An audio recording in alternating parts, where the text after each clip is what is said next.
filtration is complete. That's the sediment of the hard material. As you can see, the liquid is now very clear. It's green yet, and we're gonna try and get to reduce the green color of this mixture, as what we really need is a dark color. So what I'm going to do is to put it in the sun for a little while until that green dissipates. So I'm taking it outside.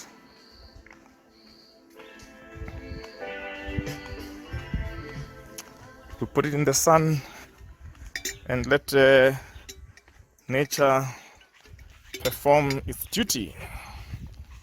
As they say, let nature take its course. So I'm going to leave it here for just a little while. I'll keep monitoring it to see how much of the green goes away. After just about 20 minutes, the green is gone. The sun took that away. We now have a nice color, nice dark brown color. We're gonna use now, or go to the next step to take it out. Not to take it out, but to take the alcohol out and retain the cannabis oil. 2, 3, go. We've got our mixture. We've taken the chlorophyll out using the sun, as I said earlier. And now what we're going to do is to boil out the alcohol. I'm using this pressure cooker, which will do the job. It's got a valve, which I'll show you just now. It's like an exhaust that lets the moisture come out, the condensation and the steam will come out as we start the boiling process. So what we're going to do now is to close it up and set it. I'm going to use the rice preset process. Put it there. It takes about 12 minutes. We'll check it halfway to see how it is going. And what you've got here is the this exhaust here. It's even written exhaust here. So if I put it on this side, the steam is going to come out. If I put it on this side, that's when you operate it as a pressure cooker, where the steam stays in, and it's what we need when you're doing pressure cooking. But for our purpose today, we're going to put it on the exhaust side so that the alcohol steam can go out. You can also notice that we are doing this outdoor, so it is best to do it outdoor unless you have a very well ventilated place inside, but I think it's best to do it outside. The alcohol can become quite toxic. So we're gonna do this and see how it goes in the next couple of minutes. Cool. Yeah, it didn't take long for the steam to start coming out. As you can hear the noise, that is the noise from the steam coming out. I don't know if you can see that here. There we are, you can see starting to steam. Okay, so we're not done. After a few minutes, I think it was about 8 minutes or so. And as you can see from all of that, this is what we are basically left with. That's the pure cannabis oil containing both THC and CBD. Yeah, no wonder this stuff is so expensive. It does take quite a lot of leaves to produce very little juice, but that looks more like 2 mil to me. 100% pure cannabis. We produce very little of it, but at least we have learned how to make cannabis oil, and I can make more.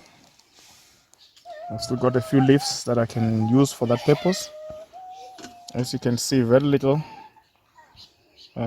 came out of that process, but it will be enough for what we need it for. We're going to use this for various purposes. Good for skin. If you've got skin issues, injuries, you can use it to cure those.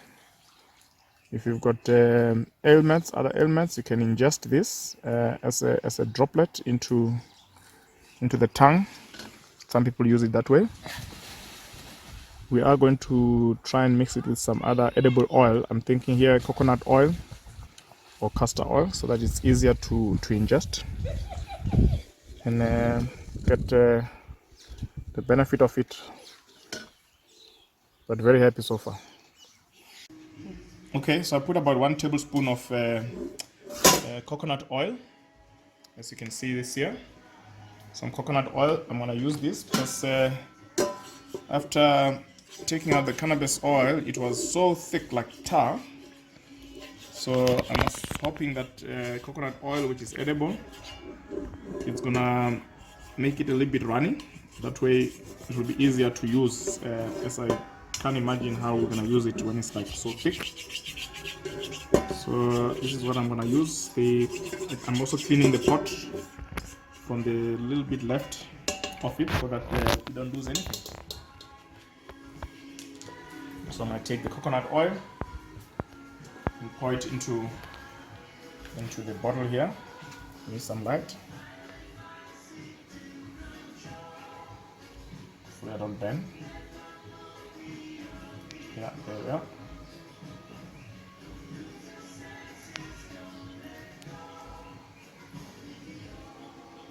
So I guess that does add to the mixture.